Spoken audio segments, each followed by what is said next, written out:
Dear colleagues around the world, on behalf of the entire management board team, I would like to welcome you to today's live stream.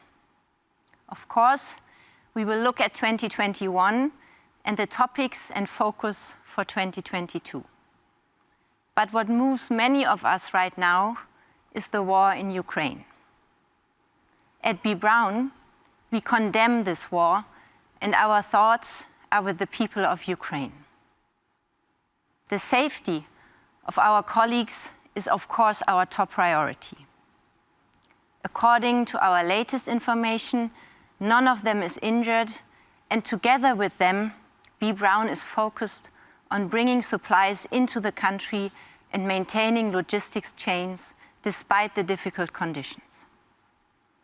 Additional efforts to support refugees are also undertaken in many various B. Braun entities.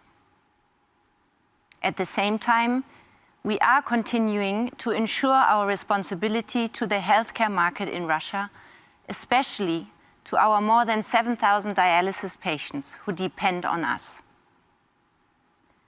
Particularly now, it is important that all of us at B. Braun keep our vision in mind. We protect and improve the health of people all around the world. Our vision has also driven us in the year 2021. With strained supply chains, new virus variants, and soaring raw material prices, it was another challenging year for B. Braun. But despite all the uncertainties in the markets, we remained a strong partner for our customers. In many countries, we have supported vaccination programs with our products. We managed temporary supply bottlenecks with additional efforts. And, not to forget, we have been implementing the first milestones of our strategy. The fact that we have been able to do all this is especially thanks to you, dear colleagues. Your extraordinary efforts have ensured our business and the supply of the healthcare markets. For this, we sincerely thank you. But now let's take a closer look at the business results and the main developments. And we start with our sales growth. And in a volatile year, we see that we were still able to increase our sales within our strategic expectations. You see that we almost achieved 6% growth, currency adjusted even 7.4%, which clearly shows that our products and services are in demand and needed in the markets. And it meant that most of the time we were able to reliably supply our customers in the second year of the pandemic. We also see again that our international presence helped to balance the volatility and the shifts in demand, especially due to the different waves. You see very good growth in North America, Germany, and Europe, even exceeding the growth or the numbers of 2019. We also see that Latin America had a strong catch-up with very good and strong growth, currency adjusted over 20%. We see that Asia Pacific, with its different diverse markets, was able to recover some, and also the region Africa and Middle East had in certain areas very good development, like South Africa and Kenya, and was struggling a bit in some of our export business. If we move to the different divisions, we also see that each division, all three of them, achieved really good sales growth. And what I want to point out is that what looks like our usual sales growth in the usual strategic corridor was not business as usual at all. We do know how much more effort it took to achieve this strategic sales growth, and this is really due to all your efforts. And I'm very happy that now we will look into some details, some highlights, some challenges from the different divisions. Dr. Lugan starts with hospital care. Thank you, Ms. Braun. Dear colleagues, Hospital Care achieved an increase in sales of 5.1% to 4.1 billion euros. And we had several effects that contributed positively to that sales growth. First of all, Hospital Care has been the main contributor to vaccination campaigns all around the world. We supplied needles, syringes, but also pharma products for critical ill patients like propofol, midazolam, IV solutions. And we could have supplied even more infusion pumps that we manufactured. So we have been a critical supplier for the success of the vaccination and the care of COVID patients. And at the same time, we launched a new infusion pump system, Space Plus, and a software to it. So now we can connect directly through the B. Braun Health Cloud to our customers in the hospital, exchange data, and build new business models with them. On the other side, we have to accept that some of our products have not been in such high demand, like our large volume parenterals, and we have to shoulder heavy disruptions in supply chains, logistic cost, and we had to shoulder a lot of COVID disruptions also with our partners. For Hospital Care, it was a special year that we ended successfully. Let's have a look into the Escolab side. And my colleague Joachim Schulz will present some information about Escolab. Thank you, Meinrad. The Escolab division has bounced back in 2021 from a difficult year, 2020, achieving a sales of 1.87 billion euros. That is still a little bit below the pre-pandemic levels of 2019, but a growth rate of 8.6%. We had particularly good growth in many countries in Europe, in the United States, strong growth, but also in several countries in Asia. In the United States, for instance, and Australia, we could exploit the weaknesses of our competitors by selling many more sterile containers. This was a strain for our production supply chain, but we managed. Very good. However, there were challenges. For instance, our home market, the German market, was practically flat, didn't generate any growth for Escolab. Also, the implant business, due to COVID, didn't grow. We saw in Malaysia COVID-related disruptions of our production output. Malaysia, where we produce all our bulk surgical instruments, so that was very important for our business as well. In China, we have seen the prices of one of our most profitable products, the drug-eluting balloon catheter, drastically reduced due to a scheme which is called value-based tendering. So in view of all these challenges, I think 8.6% sales growth is quite a reasonable achievement. And I would like now to hand over to my dear colleague, Markus Strothmann. Thank you very much. Avitum grew its sales by 5.7%.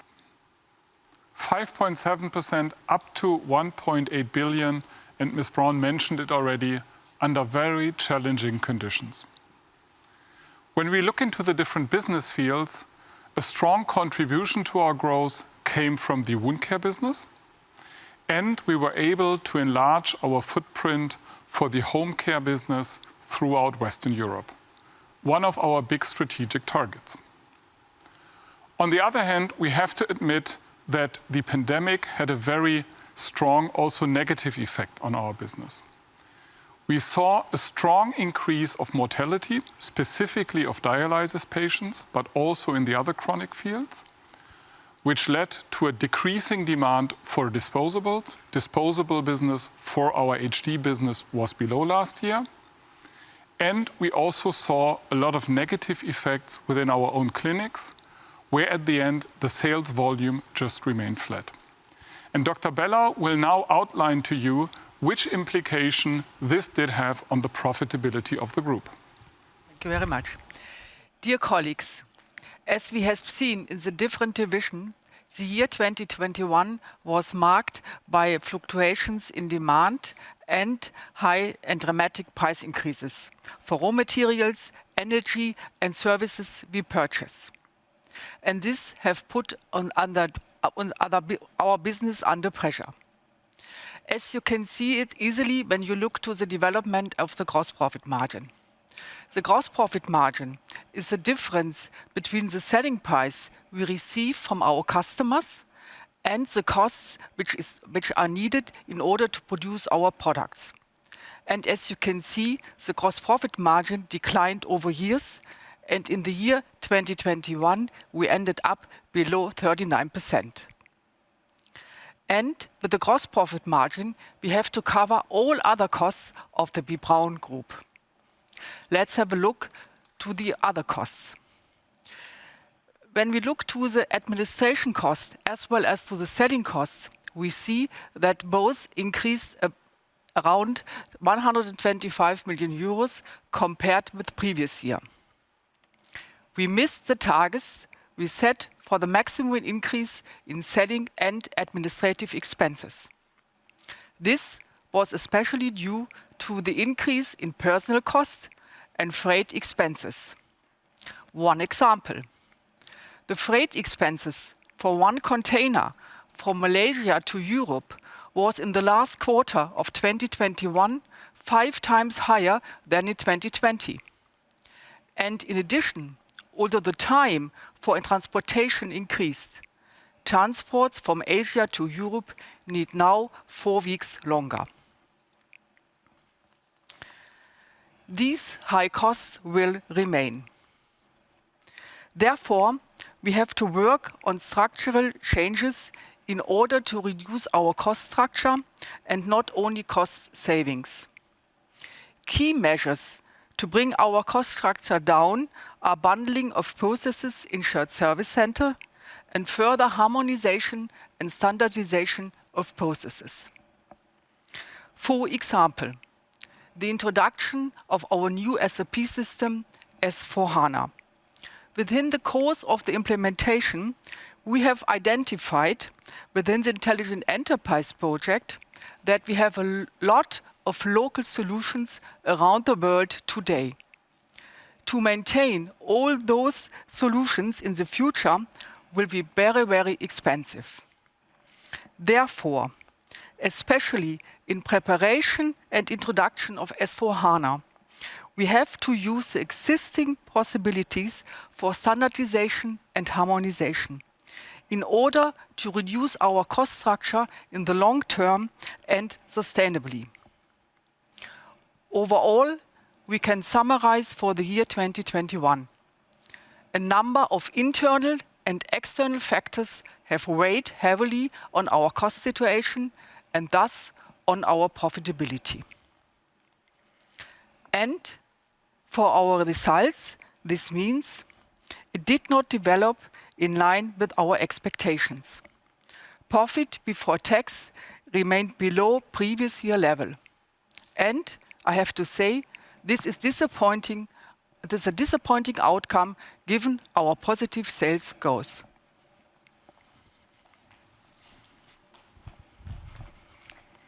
Dr. Beller just showed you the disappointing profit development. And we see from the previous comments of the different colleagues that our results are under significant pressure, and we were not able to pass on the significantly higher costs to the market, despite the initiated price increases we already started last year. Furthermore, our strategic initiatives and our diligent resource management could not compensate these increases. And we see that simple cost-cutting measures won't be enough to compensate for these increases. So we need to continue to re-evaluate our projects and our investments like we already did towards the end of the year. Because what do we want to achieve with this? To free up resources to, apart from managing these difficult times, being able to invest into our future. And this is what we achieved, what we really did achieve in the last year. because despite the very difficult environment, you see here a few examples of investments, and overall we invested again more than 1 billion euros in new production facilities, expansions, and research and development projects. You see on your left, in Melsungen, we started the construction of a new medical production facility and accelerated the further automation of our infusion pump production. The investments at our US sites continued, and one particularly positive news is, even though it happened in 2022, that we received full FDA approval for our plant in Daytona Beach, Florida, at the end of January. Also, our new disinfection plant called NICO in Switzerland, the first production facility, by the way, with CO2 neutral heat generation, will start operations in 2023. So we see these investments, and if we summarize how the strategic year went, we of course don't want to forget our strategic initiatives. And I'm happy to welcome Dr. Ruppert to give you some insights on how we progressed there. Thank you. We, or better, you have made great progress in implementing our strategic roadmaps. We have started to implement talent and succession management, identified critical positions, identified talents. Although we still have a way to go, our goal is to establish career path development opportunities for all employees, as well as targeted support for individual groups. An integral part of our corporate strategy is the topic of sustainability. Within our strategic theme, joint commitment. The example Nico, Anna Braun just mentioned, shows it very well. Environment, society, and business can go hand in hand. In 2021, we have further professionalized our sustainability management, and on this basis, set ourselves concrete goals for the future. I will give you just one example. We want to reduce CO2 emissions at our production sites worldwide by 50% by 2030. For our strategic theme, Progressive Technologies, we can report that 6 of 9 key technology roadmaps are defined and aligned, and this time across all divisions. When it comes to our digital excellence, the B. Braun Health Cloud, our common digital foundation, is live, and the first solutions are already in place. Predictive maintenance, for example, for our dialysis machines.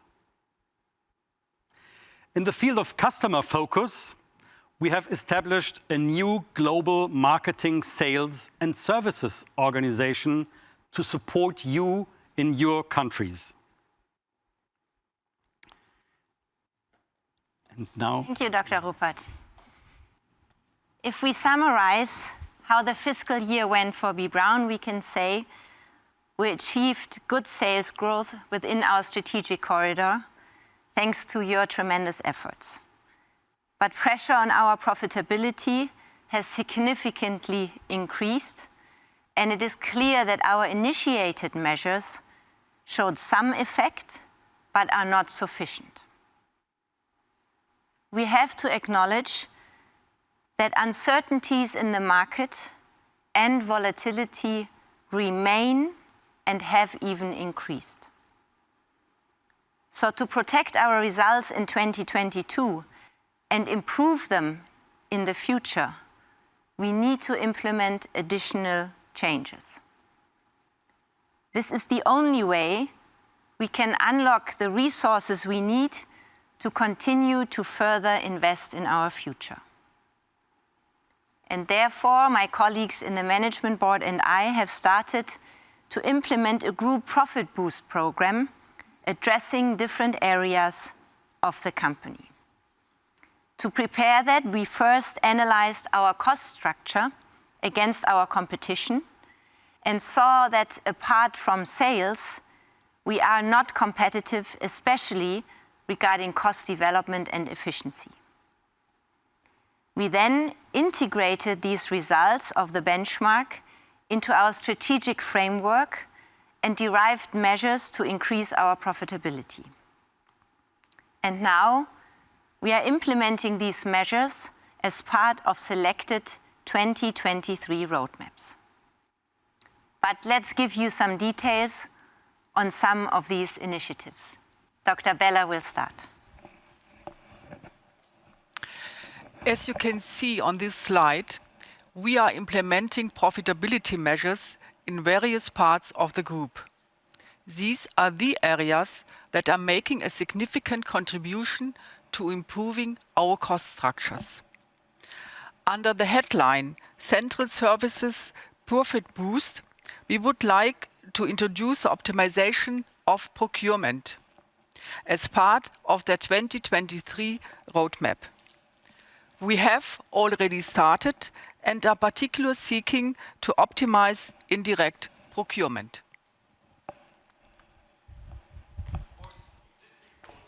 Such as HR success factors also contribute. We made really great progress in implementing a new global HR organization.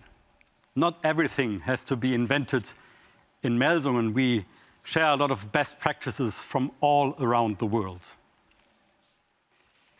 We see that we have established shared services with standard processes based on a new HR system in the cloud.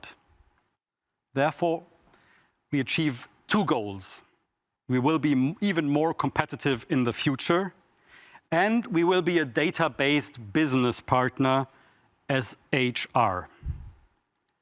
For 2022, success factors will be rolled out in 40 countries around the world, especially in Europe, in North and South America and Africa. This year, we should take a closer look at our central divisions, the way they collaborate in the best possible way. We also must review our operating model to support our business and reduce costs. There are too many double structures. I'm now curious what Jens von Lackum will have to tell us, our new colleague. Welcome. Thank you very much, Stefan. Of course, also in marketing and sales, we will implement several profitability measures. The most important levers will be pricing, a next-generation sales pilot, and a new marketing and sales operating model. With regard to pricing, our short-term objective is to realize material price increases in the markets. We started with this initiative already in September, but given the current and tremendous rise in logistic costs, in raw material costs, in energy costs, it is now absolutely clear we now need to be much more ambitious. That means we need to double our efforts. And that also means we need to double our goal. Therefore, it is our aim to strive for a price increase with an effect of 300 million euro in 2022. And we do this in order to secure our profitability this year. Our long-term objective in pricing is to introduce a group-wide pricing methodology because we want to actively manage the entire pricing waterfall. In addition, we want to make more use of new digital opportunities along the entire customer journey. And as part of this, we will implement a next generation sales pilot. That means we will prepare, we will launch and actively run a remote sales pilot and use this model as a value proof for a new and digital way of making sales and making business. Last but not least, we will analyze the key roles and functions and responsibilities of global, regional, and local marketing and sales. The goal is to develop a new global sales and marketing operating model. And of course, we will take the different business models into account and also the specific customer needs. And certainly, we will also learn from the next generation sales pilot and make use of these learnings in developing this blueprint. But Markus, I'm sure there are additional measures we need to take in order to secure our profitability in 2022. Thank you very much. So in addition to the very challenging program Jens already explained for marketing and sales, we see an enormous potential to contribute to the improvement of our results also across the different divisions.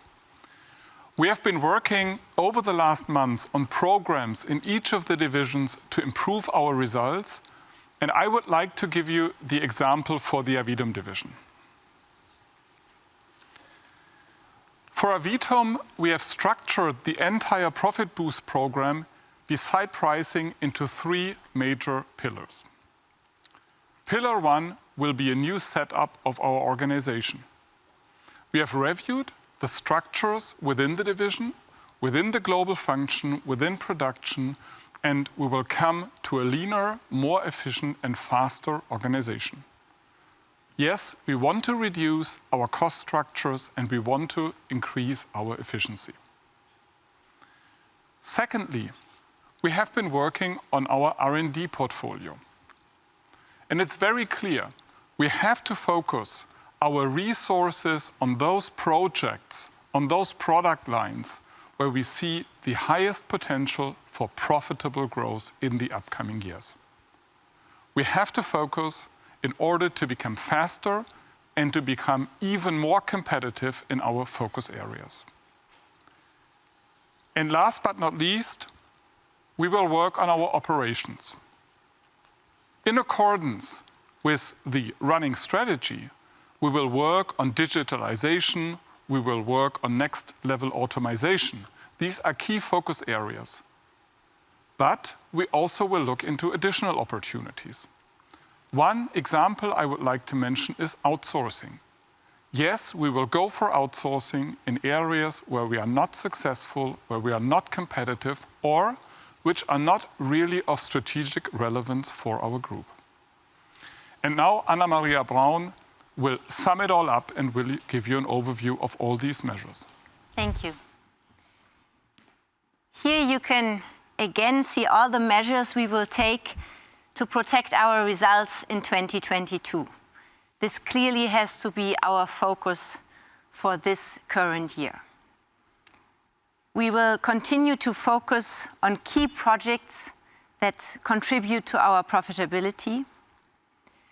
The investment moratorium we initiated already towards the end of last year will continue, except for selected projects.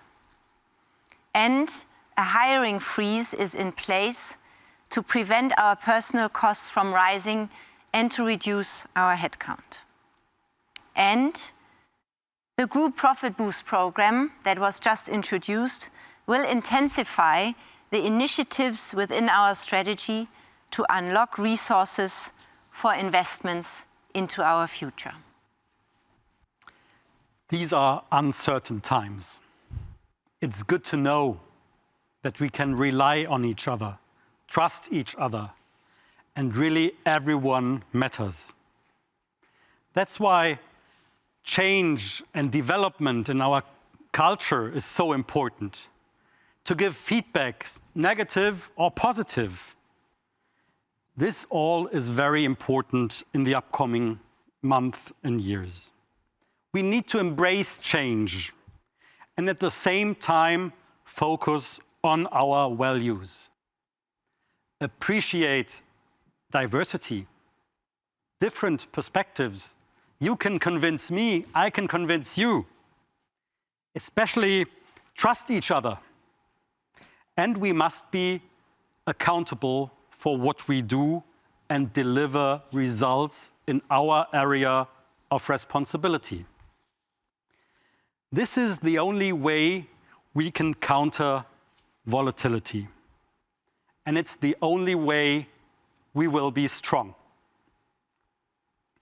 We know, we all have these capabilities.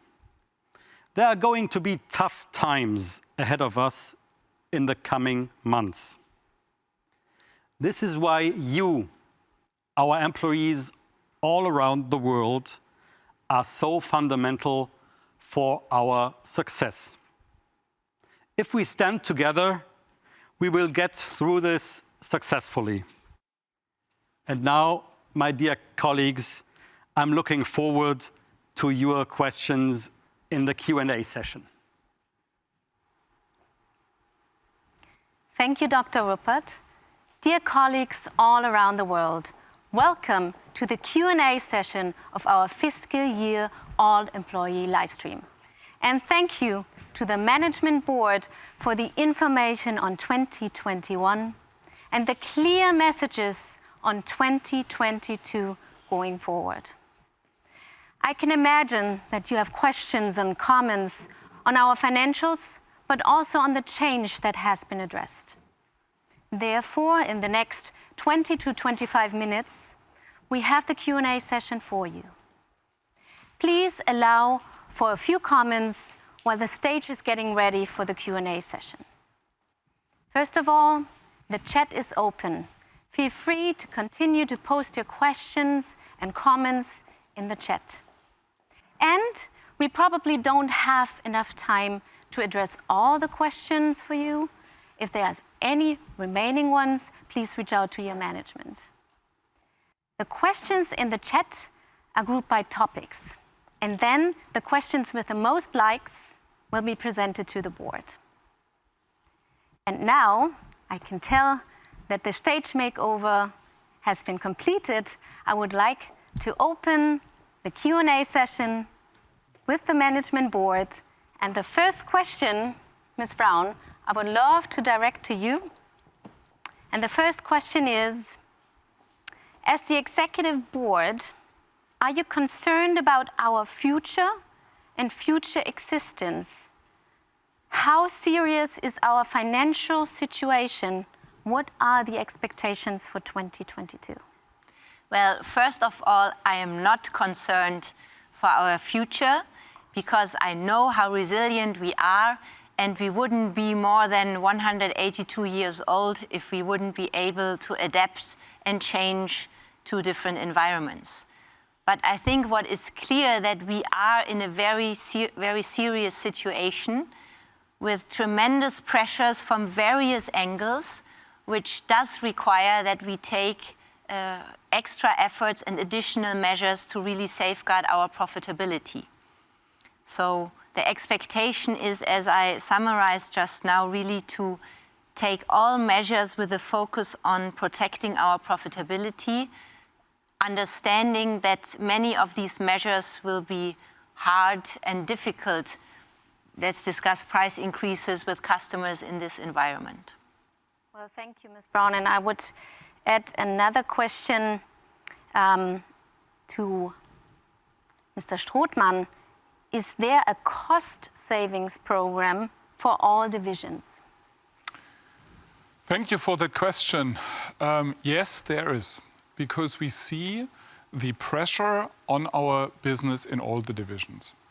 The market environment over the last 2 years has changed significantly by all the known effects, and you are all aware of this also in your private lives. And we as an organization have to adapt to these changes. As a board, we are absolutely convinced, and Ms. Braun described it already, that we can manage these challenges, but it will require changes in all areas of the organization. And let me emphasize again, is there a cost savings program for all divisions? Is it only costs? There is a cost-saving program, but there are also initiatives to increase the efficiency in the market, for example. As an organization, we still want to grow. You see in our top-line development that our products are really needed and that they are very, very well received in the market. But this is not enough. So on top of this high acceptance of our portfolio, we need to rethink some of the ways we work and some of the way we deliver value to our customers. Well, thank you. Dr. Beller, I'm pretty sure you want to add something. Yes, thank you very much. Because I think we are not only talking about cost measurement. That's clear. I think we have to reduce our costs, but I think it's more. It's more, we also have to work on our cost structure. Because Mrs. Braun mentioned that we have done a benchmark, and one of the results was that our cost structure compared with other competitors is too high. That means from my point of view, it's very, very crucial that we have to work on our cost structure in order really to bring it down. And this is really an important contribution in order to come back to the old profitability of B. Braun. Well, thank you very much. The next question I would like to direct to Dr. Ruppert. Will B. Braun cut jobs or announce layoffs? Who will be affected? Tough question, but we have to face the situation that we are not competitive at the moment when it comes to head cost and the development of our personal costs. So we have to take structural measures to make sure that we don't have double layers, the same structure globally, in the region, in the country. Of course, we can make use of our fluctuation, but at the end, the goal is to reduce headcount. Well, thank you. And I think there's a second question that fits to this area, because the question is, instead of just issuing a hiring freeze, shouldn't we better check in which areas, which resources and capabilities are required? Very good question, because of course we just can't only have the hiring freeze. We have to have a closer look at the structure. What can we do? What is even more important in the future? What capabilities do we need? But also, what can we stop to do? And what can we stop to do on the global, regional, and country level?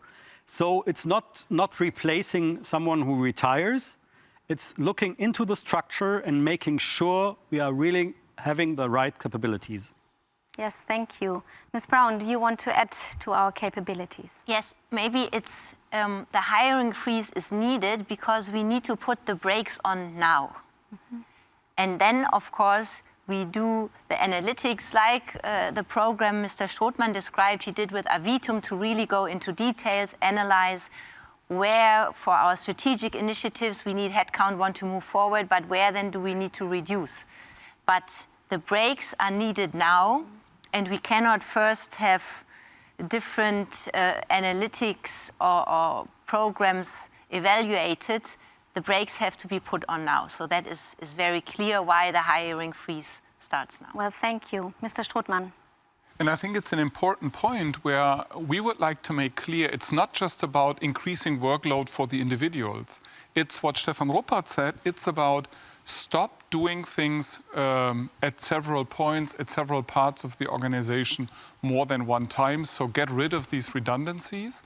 And it's also about focusing on real profitable activities for our organization. And we believe that if we are really able to review these questions, if we are really able to review our structures, then we will be successful with these measures. And we have done this in Avitum over the last months, that with a team of people across different functions, across different levels of the organization, we have reviewed our structures and also our focus. Well, thank you. And I think, Dr. Lackum, when we talk about profitability, we also have to talk about pricing. So the questions from the chat is, what are the consequences if we don't move forward with price increases? Or let me phrase it differently, how can we implement price increases in ongoing contracts? Yeah, thank you, Melanie. It is clear we don't have an alternative to material price increases. That is a must, which we do need to achieve together, and we need to achieve it this year, absolutely. And therefore, this includes also running contracts. So we cannot just go to the customer and ask whether he's happy or accepting a price increase. We need to be much more committed on our goal to achieve this price increase of 300 million euro in total. How to do this, you will discuss in the coming days and weeks with your regional heads, but be assured, also the legal department is backing you. So if you have a running contract and there's a fixed price, don't just accept that. Challenge it, go against it, and increase the price with a reference to the increasing costs. We need to do it, no alternative. Clearly taken. Dr. Lugan. And I just like to add, even within contracts, there are items out of that contract. It's a logistic surcharge. It's a raw material surcharge. It's an energy surcharge. There are things, just to mention a few, which we can discuss and have to discuss with all our customers, because our suppliers exactly do the same with us. And if we don't follow, they stop delivering. That's not what we want to do for our patients, don't get me wrong. But we have to be very straight and very active in implementing everything, even in existing tenders, contracts, obligations. And to add to that, because it's so important, we will need to accept even that we lose an order or even a customer. But we need to bundle the strength of our entire portfolio and make it very clear, if the customer does not accept the price increase, we are ready to cut him off from the entire portfolio, not just that single business and product group we are discussing. That's the strength of B. Braun we need to play now. Well, thank you.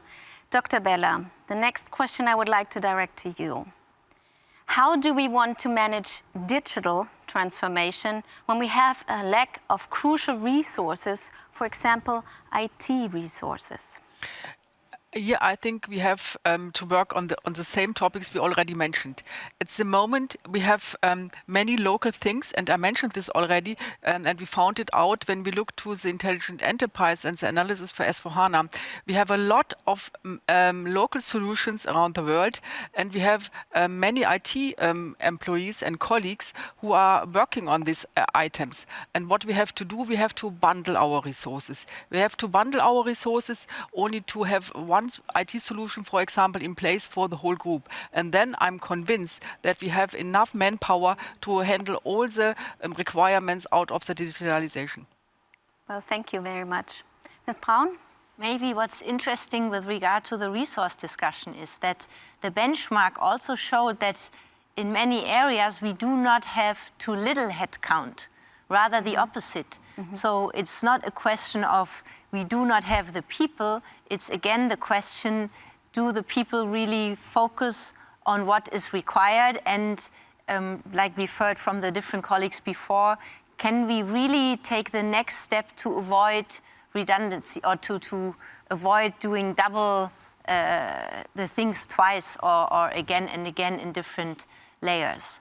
So same with our R&D budget, which is quite competitive, but you all know a lot of the part is related to documentation and these kind of activities and not innovation. So it really requires from all of us to very much look into our area and what we are doing every day and challenge ourselves. Not to identify all the other areas that need improvement, but really look towards our own areas and take a critical look at what we have to do. That's why I hope we can come back to office. These are discussions we can, it's easier to have them face to face. So I'm really looking forward and hope that everyone will be able, a lot of people will be able to come back to office whenever it's possible. Of course, we have to secure or make sure that we don't get COVID. Absolutely. Well, the next question is on cost drivers. And Dr. Schulz, I would like to direct the question to you. from the past year and also S-Club, besides the increased freight expenses, which were other major cost drivers with regards to selling expenses and admin expenses? I mean, the big cost drivers we saw so far is, as you said, logistic costs. We saw that a lot of raw materials, electronic components have gone up. We were very careful in the last year to really drive up sales administration costs, actually. But obviously, we have linked some of our costs to increases. So, for instance, at S-Club, we saw, obviously, sales bonuses going up. That was very natural. That is within the system. We have benefited from the effect when we went down with the sales in 2020. But what we all heard before, we have to be very careful. We have to come to new sales models. We see our competitors do it more efficiently, and we have experimented in some countries where we actually saw that you can sell with modern tools very efficiently. What doesn't necessarily mean you need more feet on the street. And we have to develop, we heard this from Jens van Lackum, we have to develop these things because we cannot afford to increase this part of our cost even more than we have already. Mm-hmm. Well, thank you. And the next question I would like to direct to you, Ms. Braun. We're coming back to the Group Profit Boost Program. The question that is asked here is, are we looking at reorganization through the Group Profit Boost Program, and will regional jobs shift to global? I think what is part of the Group Profit Boost Program is what we introduced, and we will look at the operating model, how that operating model looks and what is the best structure. We have not decided because this needs to be developed. What I want to point out is what we are not going to do is first have a year of academic research and discussion to come up with a perfect model, how it should be in the perfect world, because we see that world doesn't exist. And the volatility we are experiencing now will stay with us for much longer. So it is important that all our initiatives, and this is also part of the different profit boost programs, really move into action, really move into implementation, very quickly cutting off certain things, improving things, of course, also then analyzing and checking what is the best operating model. But how this will look like is not decided and really has to focus on where does what position or job or scope really make sense and who can then do it more effectively. Yes. Now I would like to ask Mr. Strothmann and then Dr. Lugan to add to this very important question. Yeah, let me give you one example. As mentioned before, we have developed this type of program already for the Avitum division. And we had a team of a number of people across different functions working on this for around about three months. Now this program has been defined, we have presented it, it starts to roll out, and we have identified more than 80 million potential for true profit optimization within the next 1.5 years. That's the good message. The challenging message is it's not one single measure. There is a large variety of measures, a few hundred measures across the organization. But the good news out of this is that each and everyone can contribute to it. And we need the contribution of all of our employees. And that's our task for the next 18 months. And we will follow up on this very closely. Thank you. And as we do need immediate implementation, there are things that you can do within the organization that you know at a benchmark. Like how many teams do we have that are very small? Only 2 or 3 or 4 reports to one person. How many layers do we have in an organization? And if you look to the neighboring organization, which might be in a different country, but much more leaner. So there is no need, basically, what Ms. Braun calls an academic thing. It's an immediate, and it can be implemented directly. In Melsungen. With MS Teams, we are more flexible. We have colleagues from Brazil, the US, Asia Pacific, everywhere in the world who contribute and give us ideas what to do and how to act. So it's not only about centralizing it, it's about bringing ideas together. And we are a bit closer in the pandemic, or we became, of course, there are disadvantages, but this was one advantage. Well, thank you very much. Coming to the next question, which is on the benchmark that was mentioned. Is there a real benchmark done into our structure versus the competition? In many cases, we are less sales reps and competitors with higher cost. Perhaps time to really work on it and invest on what help to increase sales. So the first question I would like to direct to Ms. Brown, is there a real benchmark that we've done into the structure and versus the real competitors?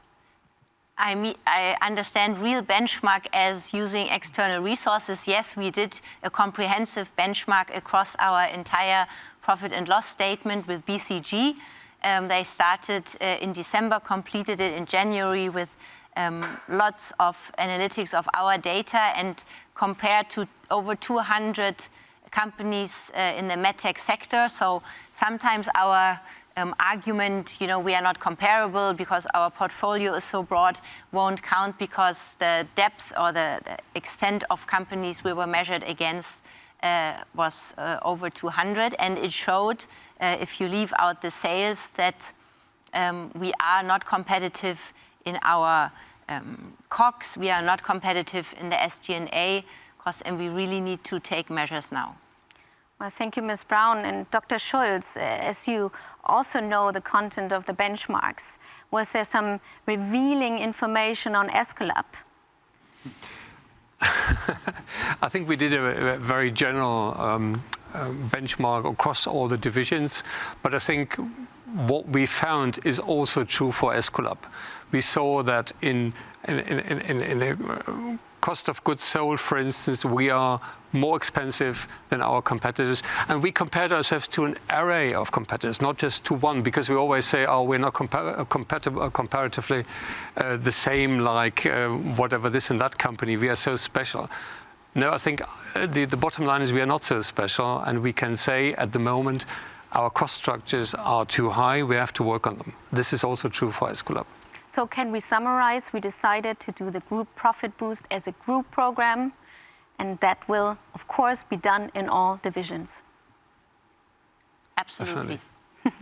Thank you. Another question concerning our culture, which is asked by Friederike Braun-Lüdecke. Thank you for posting this question.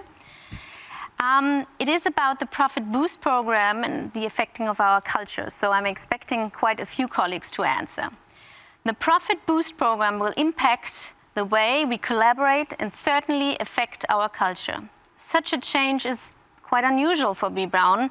How do we ensure leaders and employees not only accept the necessity, but remain motivated and engaged?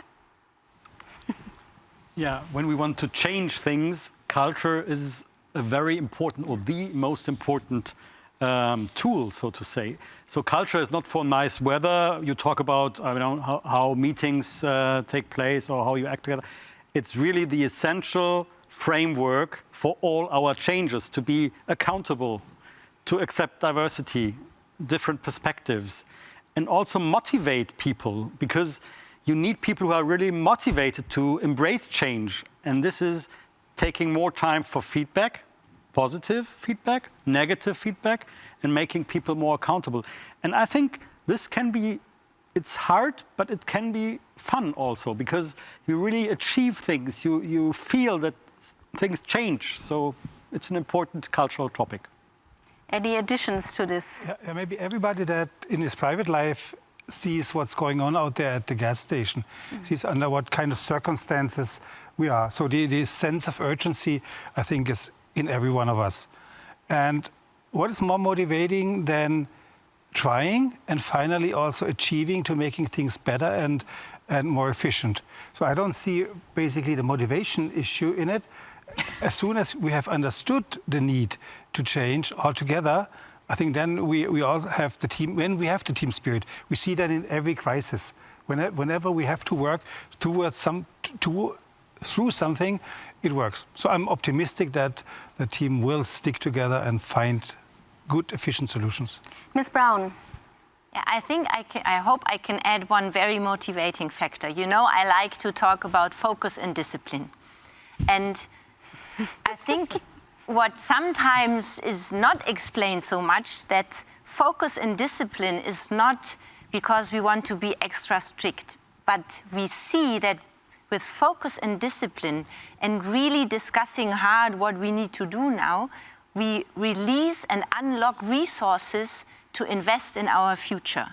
And what does it mean when B. Braun invests in the future, when we all invest in the future, is we develop new technologies and we use these technologies and innovations to really drive advancements in healthcare.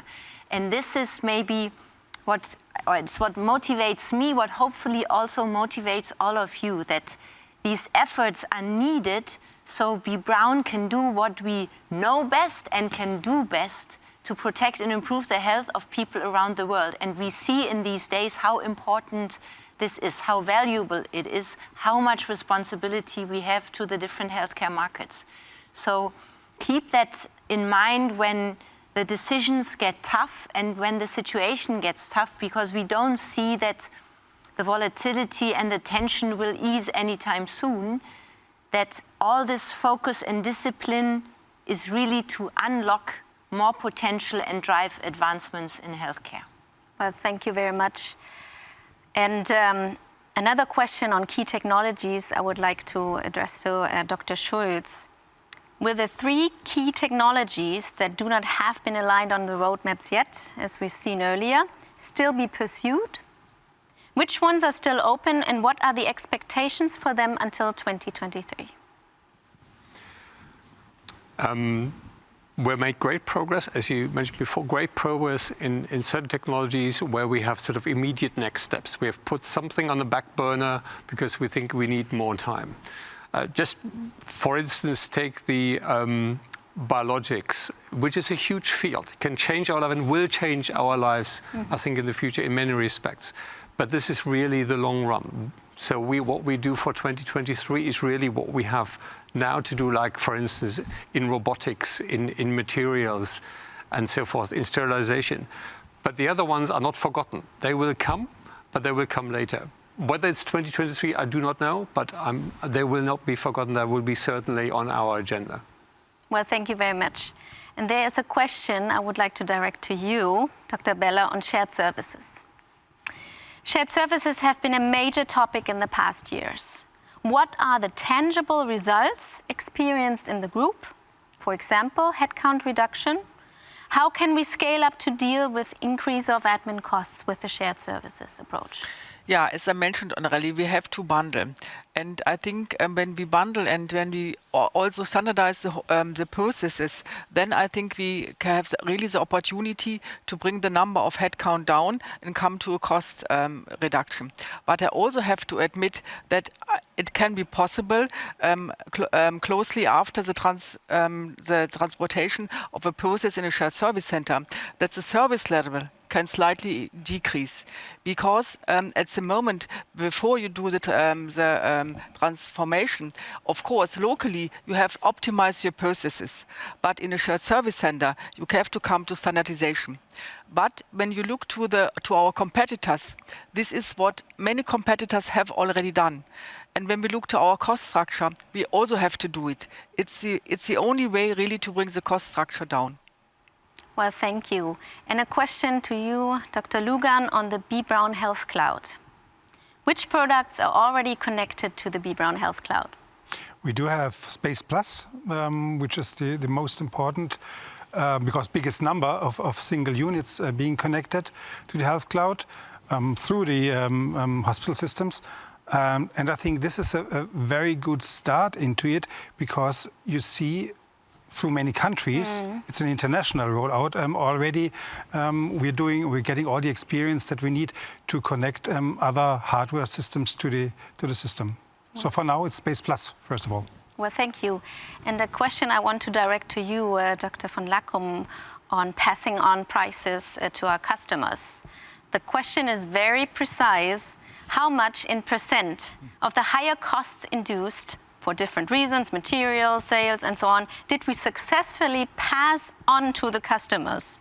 And which products, markets, perhaps?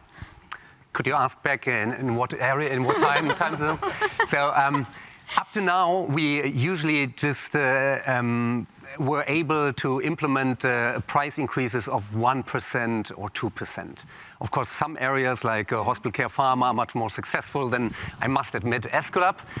But even if we implement a price increase of 1 or 2% across all divisions, this will be not enough. So giving this number, it shows how much more we need to do and what mind shift change is required in order to secure profitability using price increases. Well, thank you. And there's a question on sustainability I would like to direct to you, Ms. Brown. What is the reason for the CO2 reduction target of 50% by 2030? Isn't this slow pace of switching to high efficiency and renewable energies too expensive with the rising energy prices and the crisis? Well, I think it is an ambitious target we set for ourselves, but since we are a company with many assets and facilities, of course, we need to start now to really implement measures and, for example, when considering new construction sites or new buildings, really set them up so that they are CO2 neutral. And the technologies are available already. And we see that for many renewable energies, the cost for implementation and construction have significantly come down. So it is not, a fancy add-on just to comply to maybe the overall requirements in the markets, but these buildings are truly efficient. And maybe let me point out, and probably Dr. Lugan can add to that, we have done these initiatives, these sustainability initiatives, for as long as B. Braun has existed. Under operational excellence, or whenever we constructed new buildings, we considered the heated water can be used again to warm the building, or when you cool water, you can use it for different things. So this has been part of our setup all along. Now, with our new reporting structure, you can all take a look in our financial report where we integrated our sustainability reporting, what efforts we want to do, because it's absolutely necessary also for to increase our independence with regard to energy consumption. Right, Dr. Lugan? Yeah, that's perfectly right. You have to consider that many of our processes are highly energy consuming. If you go for sterilization by steam, generating steam is a very, very energy consuming. And to bring down that energy level to something which is 50% of it in a decade, that's a major success. We already do everything, starting from heat exchangers to really trying to change processes. And it's a major investment at the same time. That's for sure. Yeah, absolutely, but that's the way to go. Well, the last question I want to focus on is on a lot of comments, or the next question, sorry about this. A lot of colleagues commented in this direction. They feel that the motivation is really down at the moment, more hours to work, a lot of new challenges, and now the hiring freeze. So the question I want to ask here in this round is, despite all the uncertainties, where do you see opportunities in the coming year? And maybe, Dr. Ruppert, you can start. I can feel this very well because, we had this pandemic, we had a lot of stress in the families, and so were hard times, and to organize work was really hard. So we can't just say, okay, hiring freeze and even more workload in the future, but we have to say there are possibilities. We can drop things, stop things, help people to stop things we are doing at the moment, and reduce double structures where we do the same things twice. And again, culture, a motivating culture to really show people that what our vision is, why we are doing this. I think this is what motivates me to start every day and contribute. Yeah, maybe Dr. Lacombe, you can add some of the opportunities. I'm happy to. Thank you very much. Now, I think B. Braun and B. Braun employees can be absolutely proud on our company. And we should really focus on our strengths. And Mrs. Braun discussed these strengths. We were very successful in the markets in our sales. We cannot be complacent. We need to be more. And for me, and I think for many, many colleagues around the world, it will be very motivating to be successful together.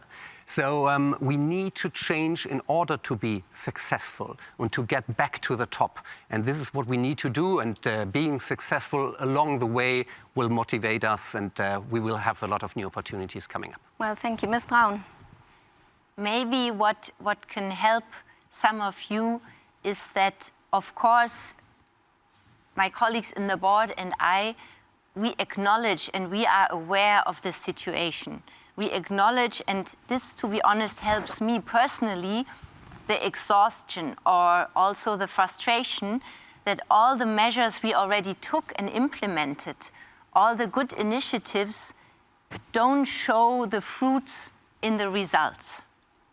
But instead of, being too pessimistic or going into despair, we need to accept that not anytime soon will there be an ease of the circumstances. A lot of people talk about new work. I think what is important for us to understand is that this volatility and this continuous disruptions in different areas of our business will stay with us. So I encourage you to, not play it down, not hope for a day where everything will be fine again, but to be very open on a day where you feel frustrated or demotivated or where something really gets on your nerves or you have a feeling you're not moving forward, and go into exchange and feedback, because that's what helps me in these hours or days when things get tough. The exchange with the colleagues, because you might just have a colleague who on that day has a good day because they have had a successful conversation or discussion, and this is what we need to play on. Not play it down, that the situation is tough, acknowledge it, and of course, as my colleague said, have faith that we move through and that we have a great responsibility towards all the patients in the world and the healthcare professionals. Yeah, Dr. Lugan, you wanted to add? Maybe just from the outside, I have a lot of insight through the medical device associations into what's going on in the industry. And everybody shares the same that we have, the volatility, the issues, the chaotic. Some of the companies are giving up. And that's an opportunity for us. Even medical device regulation, the higher regulation costs, the efforts, we will go through it, we'll find ways through it. And then we grab the market shares. So it's not only a challenge, it's also an opportunity. And I think that's something, we are not alone. We are not alone in on this world. We need to know that. Dr. Ruppert, you wanted to add? No, I think this was really what I felt, and it motivated me. Perfect. So, dear colleagues around the world, I just received the information from the production team, unfortunately, that our time for the Q&A session is almost expired. I would like to thank every one of you for your questions and comments you posted in the chat. And I want to call on you once again to reach out to your managers, to your teams, to your colleagues to continue the conversation. So in addition to the Q&A session, I would like to ask Ms. Braun to ask 2 more questions to 2 colleagues here on stage before you're going into your closing statement. And thanks once again to the management board here for answering all those questions. Thank you. Thank you, Dr. Puch. Yeah, of course, I have a question for you, Dr. Lugan. We just announced your change to the strategic family holding, where you will focus specifically on new technologies, the development of new technologies in very early stages for the company, and our work with external partners, because not everything can be invented at B. Braun. And we just had the discussion on motivation. So what ideas do you have, or what technologies do you see that will be very exciting for us and maybe play a big role in the next years? Any ideas? Oh, a lot of more ideas than we can talk here. So maybe some things are really about material science. How can we improve and innovate our products by adding features to the product from a material point of view. Is it antimicrobial? Is it something that is biodegradable? Is it from a packaging to the product itself? So the material science part is very fascinating and close to us, because we are very often at the borderline of what a product can deliver. And that's also something that protects us. That kind of innovation protects us. So I'm really looking forward to basically assisting the colleagues in the divisions in bringing such innovations closer to our products, so we can implement them. Some innovations we're very close to, like 3D printing or freeze drying. We have them basically at the doorstep, where we start using them in production. But the kind of innovation that I'm talking about is just one step beyond the door. We just need to basically get it into our products. Very exciting, and we will make sure we hear from you and some of these technologies to ensure everybody stays motivated. Thank you, Dr. Lugan. And now, of course, to you, Dr. Schulz. We briefly touched this on our joint review in December, but now really is the time for your well-earned retirement. I'm pretty sure there won't be much tiring in your retirement, as you're a very active person. But I think it would be good for all of us to hear from you, having been with the company for so many years and probably have experienced crisis before and some tough times. If you remember, what is the advice, how to persevere and how to move through? Listening to all we said here, and this presentation and profit boost and the issues we discussed, I have one association. In the early days when the first Esculap factory saw the light of the world in the 1860s, there was a book published with a very, very famous title, Survival of the Fittest by Charles Darwin. And Charles Darwin shook the societies of the time and changed the way we see the world. So what does it mean to us? What we just discussed here is competitiveness, being best adapted to the circumstances. And what we realize all now is that now comes time when adaptation is even more necessary. We started with a strategy during the pandemic and developed it, put in, and now the Profit Boost program is all about becoming competitive and adapt to the situation. This is a fantastic company with great people, with a very purposeful industry. So I have not the faintest doubt that we will also make this adaptation. When I started with the company 33 years ago, one of the first challenges we had were German reunification. Mm-hmm. And then came a lot of other crises, some self-made, some from outside. We managed, and we changed and changed. I can only say, keep changing. It needs perseverance to be successful. It needs a lot of commitment, but I'm very, very sure with all that, it will be a bright future. I share Frau Braun's optimism with it. We have to not be worried about the future. We have to work on it and grab it. So I'm very confident. Looking into the mirror, looking back, I see all what we've done and achieved so far, and we will also overcome these challenges ahead of us. So, believe in yourself. Thank you so much. We absolutely will. And if it gets difficult, we will for sure give you a call, Dr. Schulz. We will have opportunities to celebrate, but from all of us and into the world, of course, a big thank you for your tremendous commitment to the company, your incredible career path and the development, really impressive. And of course, from me, also personally, for the great collaboration, the great discussions. You are one of the people with whom we could have really intense discussions on finding the best solution. So I really thank you for that, and we all wish you the best for this new chapter. And I'm sure that we will get to see you, maybe especially when we have some new technologies and show you how we are developing. So thank you very much, Dr. Schulz. Thank you too. Dear colleagues, if you take just 3 important messages with you from today's live stream, it should be these.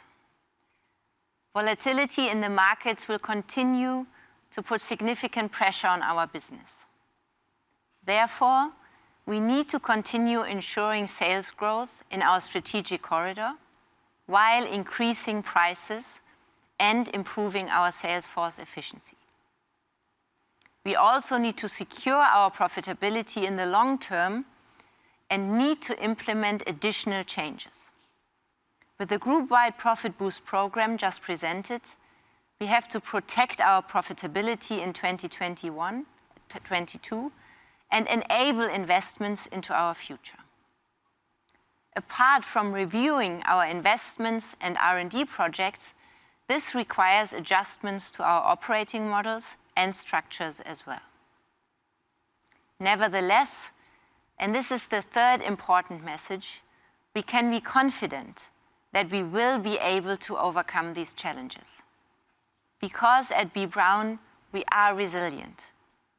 Our products and services are in demand, and we are in a stable financial condition. Last but not least, the power of new technologies is opening new opportunities to us to really drive advancements in healthcare. Dear colleagues, to ensure our future success, we need to continue our transformation and implement changes. Throughout our history, we have shown time and time again that we can do this. We are counting on each and every one of you to support these changes. It won't be easy, but together we are a strong team and we will weather the storm. We would like to take this opportunity to thank all of you once again for your commitment and support in 2021 and are looking forward to improve and protect the health of people around the world with you in 2022 and beyond. Thank you very much.